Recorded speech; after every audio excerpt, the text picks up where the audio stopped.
నమస్కారం, BSK news కి స్వాగతం. హెడ్లైన్ చూద్దాం.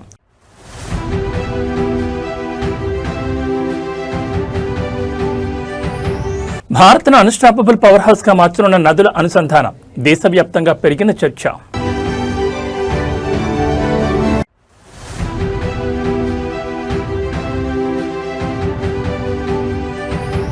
వేట కష్టాలు, కోల్డ్ స్టోరేజ్ వసతులపై ఆత్మీయ ఆరా, మంత్రి చొరవపై మత్స్యకారుల హర్షం.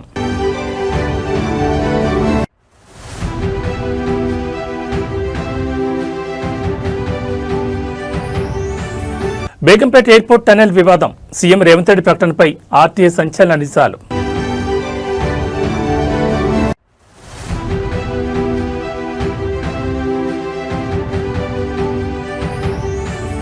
తెలంగాణ ఉద్యోగులకు సీఎం రేవంత్ భారీ గిఫ్ట్, ఉచిత ప్రమాద బీమా పథకం ప్రారంభం. ఇక డీటెయిల్స్ చూస్తే భారతదేశ ఆర్థిక వ్యవసాయ ముఖ చిత్రాన్ని పూర్తిగా మార్చేయగల అత్యంత ప్రతిష్టాత్మకమైన నదుల అనుసంధానం అంశం ఇప్పుడు దేశవ్యాప్తంగా మరోసారి హాట్ టాపిక్ గా మారింది. దేశంలో గంగా మరియు కావేరీ నదులను అనుసంధానిస్తే ఇక భారత్ను ఎవరూ అడ్డుకోలేరని, ఇండియా ఒక అన్స్టాపబుల్ పవర్ హౌస్ గా మారుతుందని విశ్లేషకులు స్పష్టం చేస్తున్నారు. ఇప్పటికే ఉత్తర భారతంలో కేన్ బేత్వా ప్రాజెక్టు ద్వారా నదుల అనుసంధానాన్ని విజయవంతంగా ముందుకు తీసుకెళ్లగా ఇప్పుడు దక్షిణాది రాష్ట్రాల జల కష్టాలు తీర్చేందుకు గోదావరి కావేరీ అనుసంధానం అత్యంత కీలకమైన మార్పుగా మారబోతోంది. దేశంలో నీటి కొరతను శాశ్వతంగా నిర్మూలించేందుకు నదుల అనుసంధానమే ఏకైక మార్గమని నిపుణులు చెబుతున్నారు. ఇందులో భాగంగానే కేన్ బేత్వా ప్రాజెక్టు ద్వారా ఉత్తరప్రదేశ్, మధ్యప్రదేశ్ రాష్ట్రాల్లో నదులను అనుసంధానించి సరికొత్త రికార్డు సృష్టించారు.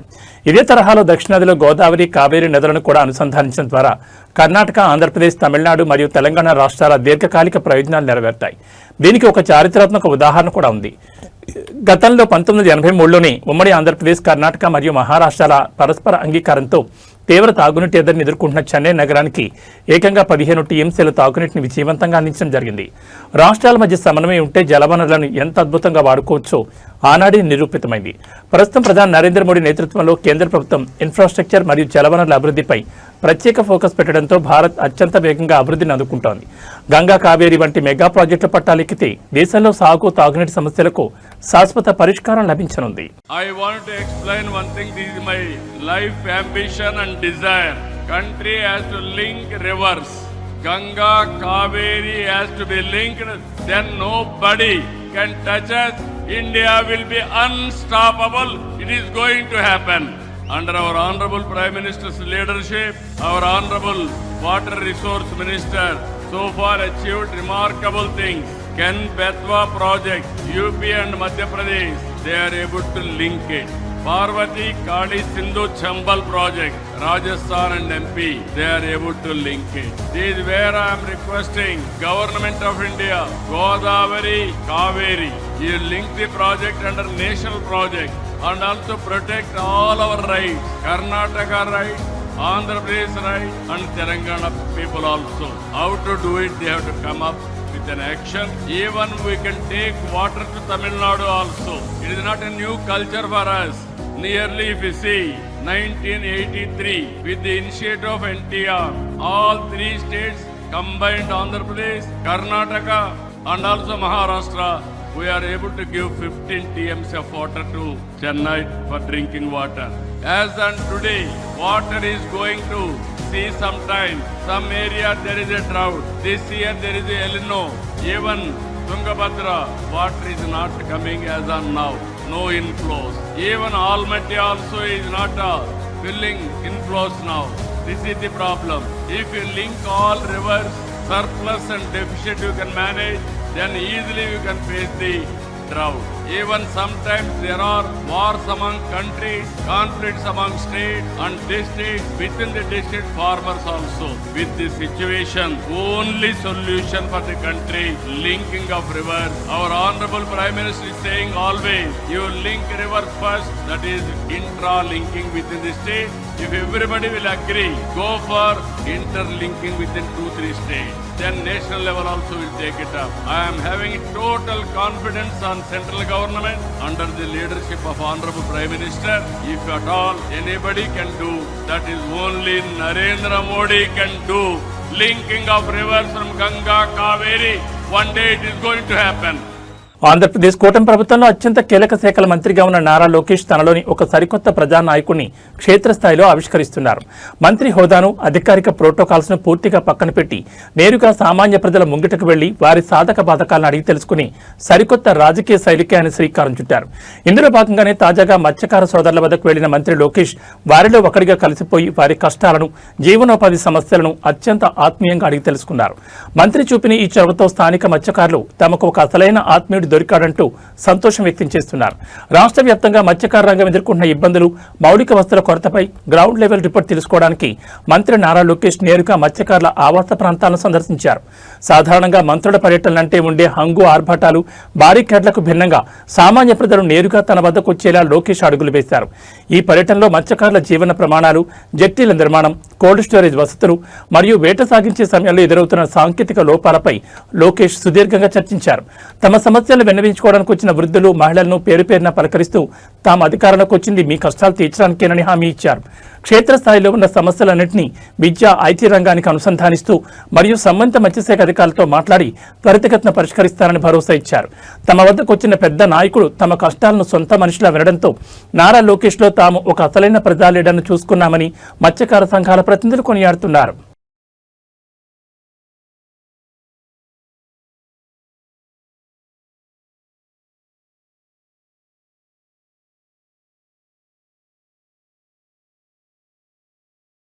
తెలంగాణ రాజకీయాల్లో ముఖ్యమంత్రి రేవంత్ రెడ్డి అసెంబ్లీ సాక్షిగా చేసిన ఒక ప్రతిష్టాత్మక ప్రకటన ఇప్పుడు తీవ్ర వివాదంలో కూరుకుపోయింది.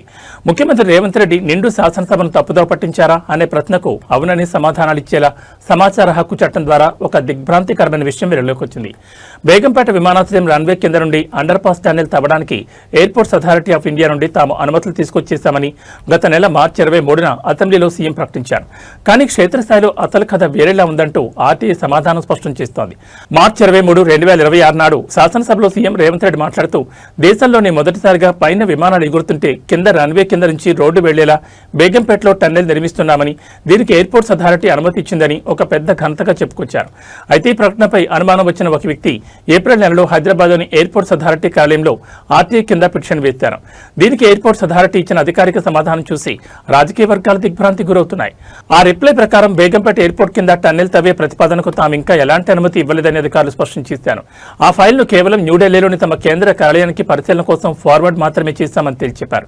అంతేకాదు సీఎం రేవంత్ రెడ్డి చెప్పినట్లు అది రన్వే కింద నుంచి వెళ్లడం లేదని, విమానాశ్రయానికి చాలా దూరంగా బేగంపేట ఎయిర్పోర్ట్లోని ఒక మూల భాగం నుంచి ఈ అండర్ పాస్ ప్రతిపాదించబడిందని ఎయిర్పోర్ట్స్ అథారిటీ క్లారిటీ ఇచ్చింది. దీంతో సీఎం రేవంత్ రెడ్డి అసెంబ్లీ సాక్షిగా అబద్ధం చెప్పి సభను తప్పుదోవ పట్టించారా అనే విమర్శలు వెలువెత్తున్నాయి. ఉత్తర తెలంగాణ మొత్తం అక్కడి వరకు వచ్చి బాటిల్ నెక్ అయిపోతుంది అధ్యక్ష. ఇది కరీంనగర్, ఇది ఆదిలాబాద్ నుంచి ఆ ప్రాంతాల నుంచి ఎవరు వచ్చినా ఎగ్జాక్ట్ గా మీకు ఆ కంటోన్మెంట్ ఏరియాకు రాగానే ఇంచు టు ఇంచు కదలాల్సిన పరిస్థితి వచ్చింది అధ్యక్ష. అందుకే ఈరోజు ఈవెన్ బేగంపేట ఎయిర్పోర్ట్ లో కూడా ఎయిర్పోర్ట్ మధ్యలో నుంచి ఈ రోజు అండర్ పాస్ మనం అనుమతి తీసుకొచ్చినాం అధ్యక్ష. ఎయిర్పోర్ట్ అథారిటీ ఆఫ్ ఇండియా నుంచి దేశంలో ఎక్కడ కూడా పైన విమానాలు ఎగురుతుంటే ఎయిర్పోర్ట్ రన్వే కింద నుంచి రోడ్ ఎక్కడ లేదు అధ్యక్ష. మొదటిసారి మనం కేంద్ర ప్రభుత్వాన్ని ఒప్పించి ఈ ప్రాంత ప్రయాణికులకు, ముఖ్యంగా ఉత్తర తెలంగాణకు పోయే ప్రయాణికులకు ఇబ్బంది జరగొద్దని పైనుంచి విమానాలు ఎగురుతుంటే కింద అండర్ టన్నెల్ మనం రోడ్డు అనుమతి తీసుకొచ్చినాం. ఈ రోజు పనులు జరుగుతున్నాయి అధ్యక్ష. తెలంగాణ రాష్ట్ర ప్రభుత్వ ఉద్యోగులకు మరియు వారి కుటుంబాలకు అండగా నిలిచేలా రేవంత్ సర్కార్ ఒక అద్భుతమైన మరియు చారిత్రాత్మక నిర్ణయానికి శ్రీకారం చుట్టింది. రాష్ట్ర ప్రభుత్వ ఉద్యోగులందరికీ సురక్షితమైన ప్రమాద బీమా రక్షణ కల్పించేందుకు వివిధ బ్యాంకుల ప్రతినిధులతో తెలంగాణ ప్రభుత్వం అధికారికంగా అవగాహన ఒప్పందం కుదుర్చుకుంది. హైదరాబాద్ రవీంద్ర భారతిలో అత్యంత ప్రతిష్టాత్మకంగా నిర్వహించిన ఈ కార్యక్రమంలో ముఖ్యమంత్రి రేవంత్ రెడ్డి, ఉప ముఖ్యమంత్రి భట్టి విక్రమార్క మరియు పలువురు కేబినెట్ మంత్రులు పాల్గొన్నారు. ఈ సందర్భంగా సీఎం రేవంత్ రెడ్డి మాట్లాడుతూ ఉద్యోగుల భద్రతా బాధ్యత యజమానిదే, రాష్ట్ర ప్రభుత్వ ఉద్యోగులకు తెలంగాణ ప్రభుత్వమే యజమాని అంటూ సంచలన వ్యాఖ్యలు చేశారు. రాష్ట్ర ప్రభుత్వ ఉద్యోగుల కుటుంబాల్లో ఒక గొప్ప ధైర్యాన్ని, నిశ్చింతను నింపే లక్ష్యంతో ఈ ప్రమాద బీమా ఒప్పంద కార్యక్రమాన్ని ప్రభుత్వం చేపట్టింది. ఈ రోజు రవీంద్ర భారతి వేదికగా జరిగిన కార్యక్రమంలో ముఖ్యమంత్రి, డిప్యూటీ సీఎంలతో పాటు మంత్రులు పొన్నం ప్రభాకర్, గడ్డం వివేక్ వెంకటస్వామి, ప్రముఖ నేత మహమ్మద్ అజారుద్దీన్, అడ్లూరు లక్ష్మణ్ కుమార్ తదితరులు పాల్గొన్నారు. వీరితో పాటు రాష్ట్ర ప్రభుత్వ ప్రధాన కార్యదర్శి రామకృష్ణారావు, డీజీపీ సివి ఆనంద్, వివిధ శాఖల సెక్రటరీలు మరియు ఉన్నతాధికారులు ఈ కార్యక్రమంలో భాగస్వాములయ్యారు. ఈ వేదికపై వివిధ బ్యాంకుల ప్రతినిధులతో ప్రభుత్వం ఒప్పంద పత్రాలపై సంతకాలు మార్చుకుంది. ఈ సందర్భంగా సీఎం రేవంత్ రెడ్డి మాట్లాడుతూ విధి నిర్వహణలో లేదా వ్యక్తిగత జీవితంలో ప్రమాదవశాత్తు ఏదైనా జరిగితే ఈ బీమా సదుపాయం ఉద్యోగి కుటుంబానికి ఆర్థిక భరోసాగా నిలుస్తుందని పేర్కొన్నారు. తమ ఉద్యోగుల యోగక్షేమాలను చూసుకోవడం ప్రభుత్వ కనీస బాధ్యతని ఆయన స్పష్టం చేశారు. ఈ కార్యక్రమంలో వివిధ ఉద్యోగి సంఘాల నాయకులు, వివిధ శాఖలకు చెందిన ఉద్యోగులు భారీ సంఖ్యలో తరలివచ్చి ప్రభుత్వ నిర్ణయంపై హర్షం వ్యక్తం చేశారు.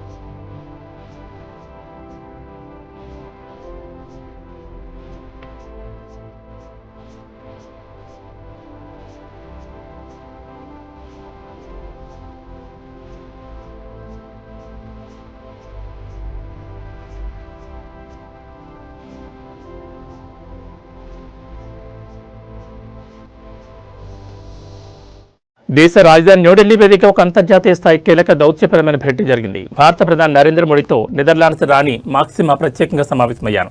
ఈ ఉన్నత స్థాయి భేటీలో ఆర్థిక సేవల రంగంలో భారతదేశం సాధించిన సాంకేతిక ప్రగతిపై ప్రధానంగా చర్చలు జరిగాయి. ప్రపంచవ్యాప్తంగా ఆర్థిక సేవల రంగంలో డిజిటల్ పబ్లిక్ ఇన్ఫ్రాస్ట్రక్చర్ ఎంతటి కీలక పాత్ర పోషిస్తుందో ఈ సందర్భంగా ప్రధాని మోడీ నొక్కి చెప్పారు. అంతేకాకుండా డిజిటల్ రంగంలో భారతదేశం సాధించిన అద్భుతమైన అనుభవాలను ప్రపంచ దేశాలతో పంచుకోవడానికి తాము ఎల్లప్పుడూ సిద్ధంగా ఉన్నామని ప్రధాని స్పష్టం చేశారు. న్యూఢిల్లీలో జరిగిన ఈ సమావేశంలో ఇరు దేశాల మధ్య ఆర్థిక సమ్మిళితత్వం మరియు డిజిటల్ పరివర్తనపై లోతైన చర్చలు సాగాయి. ఈ సందర్భంగా ప్రధాని నరేంద్ర మోడీ మాట్లాడుతూ భారతదేశంలో టెక్నాలజీ సహాయంతో సామాన్య పౌరుడికి సైతం అత్యంత సులువుగా సరసమైన ధరలకి ఆర్థిక సేవలు చేరవేస్తున్నామని వివరించారు.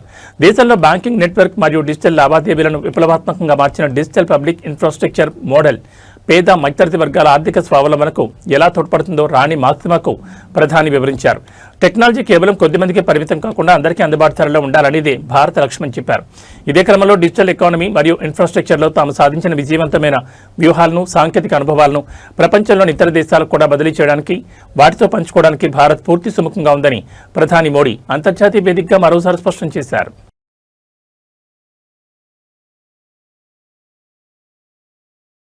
ఆంధ్రప్రదేశ్ రాజకీయాల్లో అధికార ప్రతిపక్షాల మధ్య సాగుతున్న వైరం ఇప్పుడు రోడ్డుకెక్కింది. రాష్ట్ర వ్యాప్తంగా టీడీపీ నేతల దాడులకు నిరసనగా ఈరోజు వైసీపీ శ్రేణులు చేపట్టి తలపెట్టిన సామూహిక నిరాహార దీక్షకు పోలీసులు బ్రేక్ వేశారు. దీక్షా శిబిరాలకు వెళ్లేందుకు ఇళ్ల నుంచి బయలుదేరిన వైఎస్ఆర్ కాంగ్రెస్ పార్టీ ముఖ్య నాయకులను, కార్యకర్తలను పోలీసులు ఎక్కడికక్కడ అడ్డుకున్నారు. అయితే నిన్న టీడీపీ సీనియర్ నేత జేసీ ప్రభాకర్ రెడ్డి ప్రెస్ మీట్లో చెప్పినట్లుగానే ఈరోజు పోలీసులు వైసీపీ నేతల దీక్షలను అణిచివేసేందుకు ముందస్తుగా రంగంలోకి దిగడం ఇప్పుడు ఏపీ రాజకీయాల్లో పెను సంచలనంగా మారింది. కూటమి ప్రభుత్వం అధికారంలోకి వచ్చినప్పటి నుంచి రాష్ట్ర వ్యాప్తంగా తమ పార్టీ కేడర్ మరియు నేతలపై టీడీపీ శ్రేణులు దాడులకు తెగబడుతున్నాయంటూ వైసీపీ ఈ రోజు సామూహిక నిరాహార దీక్షలకు పిలుపునిచ్చింది. ఈ నేపథ్యంలో ఉదయం నుంచి అప్రమత్తమైన పోలీసు యంత్రాంగం నిరసనకు అనుమతి లేదంటూ వైసీపీ నాయకులను గృహ నిర్బంధం చేసింది. కాగా నేను అనంతపురం జిల్లాలో టీడీపీ నేత జేసీ ప్రభాకర్ రెడ్డి మాట్లాడుతూ వైసీపీ నేతలు దీక్షలు చేస్తే చూస్తూ ఊరుకోమని, పోలీసులు వారిని కట్టడి చేస్తారని తరహాలో వ్యాఖ్యలు చేశారు. సరిగ్గా జేసీ ప్రభాకర్ రెడ్డి ఊహించినట్లుగాని లేదా ఆయన చెప్పినట్లుగాని ఈ రోజు ఉదయం నుంచి పోలీసులు వైసీపీ నేతలను దీక్షాస్థలికి పోనివ్వకుండా చెక్ పోస్టులు పెట్టి మరీ అడ్డుకోవడం గమనార్హం. తాము ప్రజాస్వామ్యయుతంగా దీక్ష చేయాలనుకుంటే అధికార పార్టీ కనుసన్నల్లో పోలీసులు ఇలా అణచివేత చర్యలకు పాల్పడడం దుర్మార్గమని వైసీపీ నేతలు మండిపడుతున్నారు. పలుచోట్ల పోలీసులతో వైసీపీ కార్యకర్తల వాగ్వాదాన్ని దిగడంతో ఏపీ వ్యాప్తంగా పొలిటికల్ హీట్ ఒక్కసారిగా పీక్స్కు చేరింది.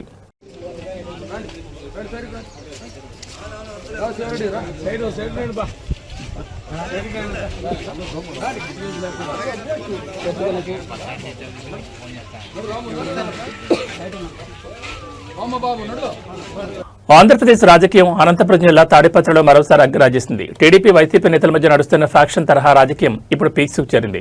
తాడిపత్రిలో వైసీపీ నాయకులు లక్ష్యంగా చేసుకుని జేసీ ప్రభాకర్ రెడ్డి అనుచరులు చేస్తున్న దాడులకు నిరసనగా దీక్షాస్థలికి వెళ్లేందుకు సిద్ధమైన వైసీపీ సీనియర్ నేత కేతిరెడ్డి పెద్దారెడ్డిని పోలీసులు ముందస్తుగా అడ్డుకున్నారు.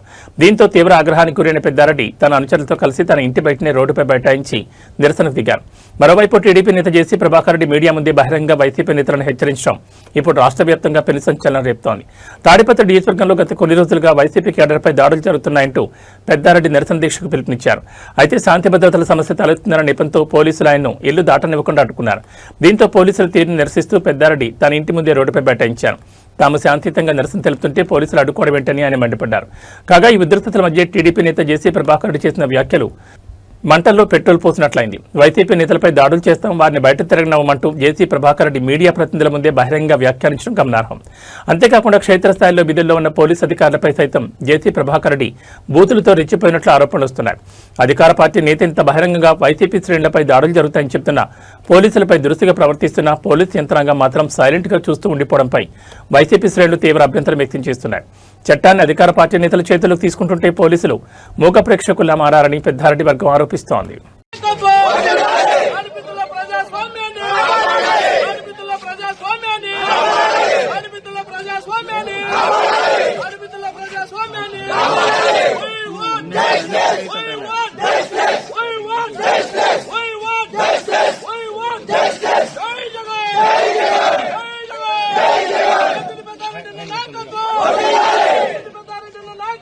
కొమరం భీం ఆసిఫాబాద్ జిల్లాలో పోడు భూముల వివాదం మరోసారి తీవ్ర ఉధృతకు దారితీసింది. మమ్మల్ని అరెస్ట్ చేసినా, ఆఖరికి చంపేసినా సరే ప్రాణాలైనా ఇస్తాం, కానీ మా జీవనాధారమైన భూములను మాత్రం వదులుకోమంటూ పోడు రైతులు అటవీ అధికారులు ఎదుట తెగేసి చెప్పారు. జిల్లాలోని జైనూర్ మండలం పులస గ్రామ శివార్లో అటవీ భూమిని జేసీబీతో చదును చేసేందుకు వెళ్లిన ఫారెస్ట్ అధికారులను అన్నదాతల పెద్ద సంఖ్యలో తరలివచ్చి అడ్డుకున్నారు. తమ పొలాల్లోకి జేసీబీలను రానివ్వకుండా రైతులు ఎదురుతడంతో అటవీ అధికారులకు మరియు పోడు రైతులకు మధ్య తీవ్రస్థాయిలో వాగ్వాదం చోటు చేసుకుంది. ఆసిఫాబాద్ జిల్లా జైనూర్ మండలం పులస గ్రామ శివార్ ప్రాంతంలో రైతులు సుదీర్ఘకాలంగా పోడు భూములను సాగు చేసుకుంటూ జీవిస్తున్నారు. అయితే ఆ భూములు అటవీ శాఖకు చెందినవంటూ అధికారులు జేసీబీ వాహనంతో క్షేత్రస్థాయికి చేరుకుని చదును చేసే ప్రయత్నం చేశారు. దీన్ని గమనించిన అన్నదాతలు ఒక్కసారిగా జేసీబీని చుట్టుముట్టి పనులను నిలిపివేశారు. ఈ సందర్భంగా అధికారులను నిలదీస్తూ రైతులు తీవ్ర ఆవేదన వ్యక్తం చేశారు. తమ తాత ముత్తాతల కాలం నుంచి తాము ఈ భూములను నమ్ముకుని సాగు చేసుకుంటూ జీవనం సాగిస్తున్నామని, తమ వద్ద వీటికి సంబంధించిన ప్రభుత్వ హక్కు పత్రాలు సైతం స్పష్టంగా ఉన్నాయని రైతుల అధికారులకు చూపించారు.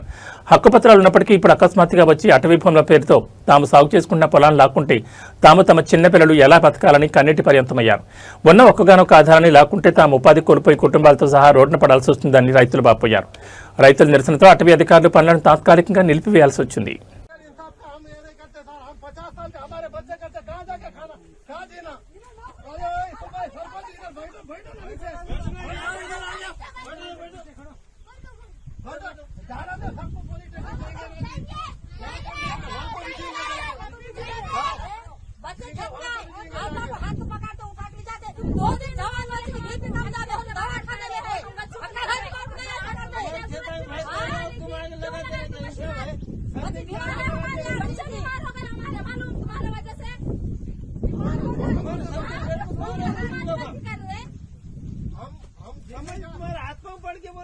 उस दिन बोले चाचा रुको, बोले रुको, मैं उनको रोक दिया।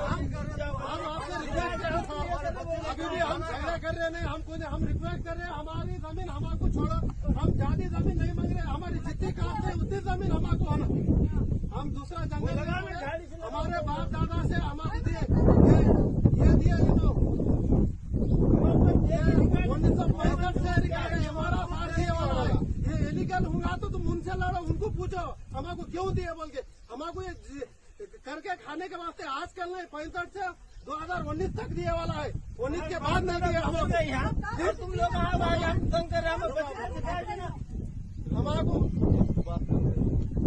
क्या एक बात कर पेपर दिए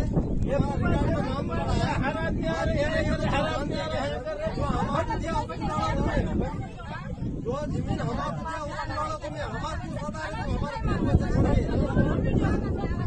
बच्चे का घास छोड़ा मार डालना क्या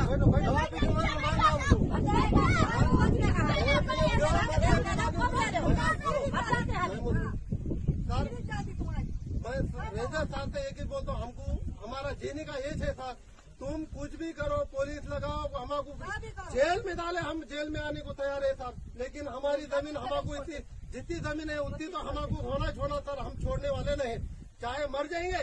ये जमीन के लिए हमारे बाप की दादा की जिंदगी गई, बाप की जिंदगी गई, हमारी जिंदगी गई, हमारे बच्चों की जिंदगी यहाँ जा रही, अब तुम छोड़ के जाओ तो हम जाने वाले नहीं सर, तुम परवाह नहीं, हमको मार दो, हम मर जाने के लिए तैयार है। नहीं पढ़े सर, पढ़ते तो यहाँ कहीं को रहते थे,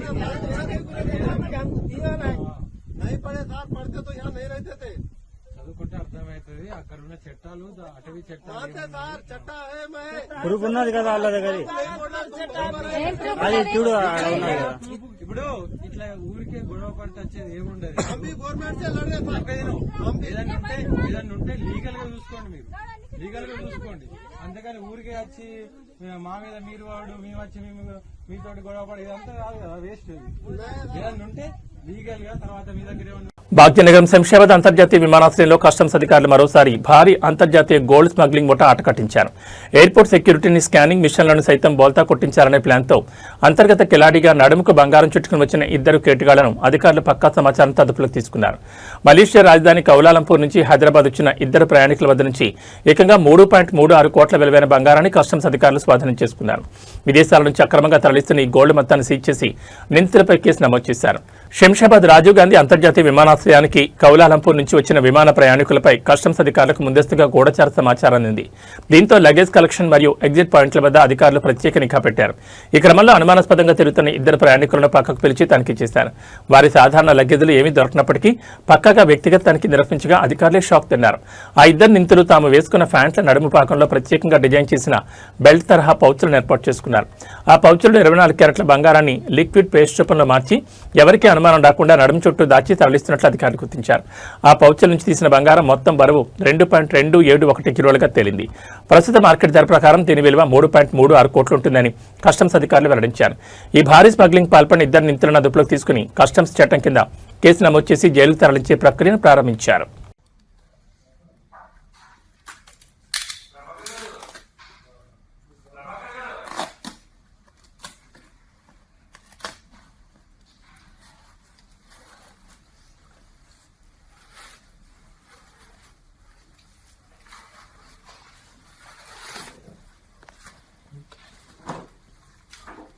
భారతీయ చలనచిత్ర పరిశ్రమ ఖ్యాతిని ప్రపంచవ్యాప్తంగా చాటి చెప్పిన మోస్ట్ ప్రతిష్టాత్మక ఫ్రాంచైజీ బాహుబలి నుంచి యావత్ సినీ ప్రపంచం ఎప్పుడిప్పుడని ఎదురుచూస్తున్న అత్యంత భారీ క్రేజీ అప్డేట్ వచ్చేసింది.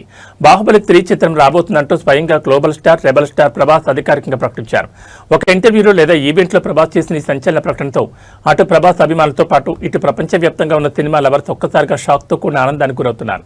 ఇన్నాళ్ళు కేవలం రూమర్స్గా ప్రచారమైన ఈ ప్రాజెక్టుపై స్వయంగా బాహుబలి క్లారిటీ ఇవ్వడంతో సినిమా వర్గాల్లో మునిపెన్నడూ లేని స్థాయిలో హైప్ క్రియేట్ అయింది. టాలీవుడ్ జాతకాన్ని మార్చేసి ట్రేడ్ వర్గాలకు సరికొత్త రికార్డులను పరిచయం చేసిన బాహుబలి సిరీస్ కొనసాగింపుగా పార్ట్ 3 ఉంటుందా లేదా అనే సస్పెన్స్ కు ప్రభాస్ తెరదించారు. బాహుబలి 3 ఖచ్చితంగా వస్తుందని, దానికి సంబంధించిన పనులు కూడా తగిన సమయంలో ఊపందుకుంటాయనే తరహాలో ప్రభాస్ హింటించారు. దర్శకధీరుడు ఎస్ఎస్ రాజమౌళి చెక్కిన బాహుబలి ది బిగినింగ్ మరియు బాహుబలి 2 ది కన్క్లూజన్ చిత్రాలు వసూళ్ల పరంగా సృష్టించిన ప్రభంజనం అంతా ఇంత కాదు. అప్పట్లోనే దాదాపు 2,000 కోట్లకు పైగా గ్రాస్ కలెక్ట్ చేసి సరికొత్త రికార్డు క్రియేట్ చేసింది. పార్ట్ 2 ముగిసిన తర్వాత కూడా కథపరంగా మహేష్పతి సామ్రాజ్యానికి సంబంధించిన మరిన్ని విజువల్స్ చూపించే స్కోప్ ఉండడంతో రాజమౌళి మైండ్లో ఆల్రెడీ పార్ట్ 3 లైన్ ఉందని గతంలో ప్రచారం జరిగింది. ఇప్పుడు ప్రభాస్ స్వయంగా ఈ విషయాన్ని కన్ఫర్మ్ చేయడంతో ఈ ప్రతిష్టాత్మక ప్రాజెక్ట్ ఎప్పుడు సెట్స్ పైకి వెళ్తుంది, రాజమౌళి ప్రస్తుతం చేస్తున్న ఇంటర్నేషనల్ అడ్వెంచర్ ప్రాజెక్ట్ ముగిసిన తర్వాత దీనిపై ఫోకస్ పెడతారా అనే కోణంలో టాలీవుడ్ లో చర్చ మొదలైంది. ఇది మీ అందరికి చెప్పొచ్చో లేదో తెలియదు, చెప్తే సరే రాజమౌళి గారు లేరు కాబట్టి, శోభు గారు లేరు కాబట్టి ఏదో పడితే అది చెప్పేస్తున్నా. And the world is not ready yet, but they will be Baahubali. Correct. బంగారం వెండి కొనాలనుకునే వారికి బులియన్ మార్కెట్ నేడు గట్టి షాక్ ఇచ్చింది. హైదరాబాద్ బులియన్ మార్కెట్లో ఈ రోజు పసిడి మరియు వెండి ధరలు ఒక్కసారిగా ఊపందుకున్నాయి. అంతర్జాతీయ మార్కెట్ సమీకరణ నేపథ్యంలో స్థానికంగా 24 క్యారెట్ల మరియు 22 క్యారెట్ల బంగారం ధరలు పెరగగా అటు వెండి ధర కూడా భారీగా ఎగబాకింది. నేటి మార్కెట్ అప్డేట్స్ ప్రకారం 24 క్యారెట్ల 10 గ్రాముల బంగారం ధర 270 మేర పెరిగి రికార్డు స్థాయికి చేరింది. అదేవిధంగా కేజీ వెండి ధరపై ఏకంగా 5,000 పెరగడం మార్కెట్ వర్గాల్లో హాట్ టాపిక్ గా మారింది. హైదరాబాద్ బులియన్ మార్కెట్ తాజా గణాంకాల ప్రకారం అత్యంత స్వచ్ఛమైన 24 క్యారెట్ల 10 గ్రాముల బంగారం ధర 270 పెరగడంతో ప్రస్తుతం దీని రేటు 1,41,600కు చేరింది. ఇక సాధారణంగా ఆభరణాల తయారీకి ఉపయోగించే 22 క్యారెట్ల 10 గ్రాముల పసిడి ధర కూడా 250 మేర ఎగబాకి మార్కెట్లో 1,29,800 వద్ద పలుకుతోంది. కేవలం బంగారం మాత్రమే కాకుండా వెండి కూడా నేడు భారీగా ప్రియమైంది. కిలో వెండి ధరపై ఏకంగా 5,000 పెరగడంతో ప్రస్తుత మార్కెట్లో కేజీ సిల్వర్ రేటు 2,35,000గా నమోదైంది.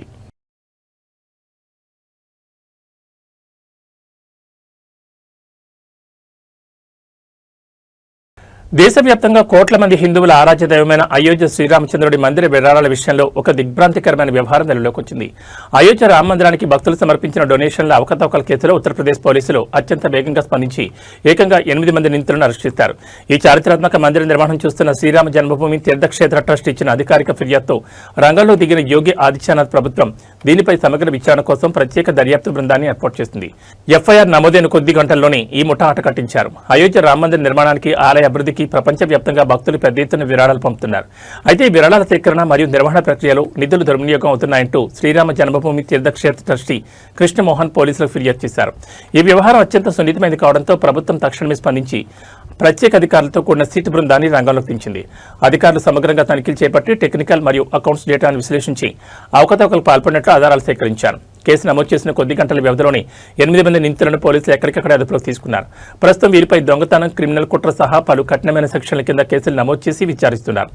ఆలయ అంతర్గత సిబ్బంది లేదా బయటి వ్యక్తుల ప్రమేయం ఎంతవరకు ఉందనే కోణంలో సిట్ అధికారుల బృందం విరాళాలను, రికార్డులను, డిజిటల్ లావాదేవీలను నిశితంగా పరిశీలిస్తోంది.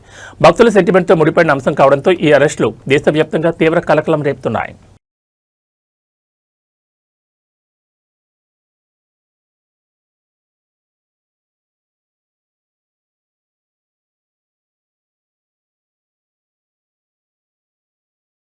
ఏబీ బులెటిన్ విశేషాలు. నమస్కారం.